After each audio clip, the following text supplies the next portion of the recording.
Alright, this is going to be a decoration guide for TBH taskbar hero.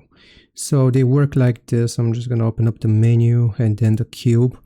So you will need to level up your cube up to the 4th spot here. So for decoration, the fastest way of how you can level up your cube is doing alchemy, just auto-filling items which you don't need. Maybe save up your gems and fill it up with something else.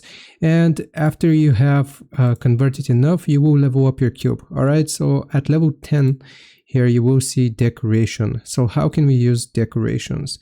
You want to get your item which you're trying to decorate and also the gem which you are trying to put on it. Afterwards, you will click on this button and it's going to decorate it, and it's basically just gonna apply like a gem to your gear. And now you have successfully decorated it.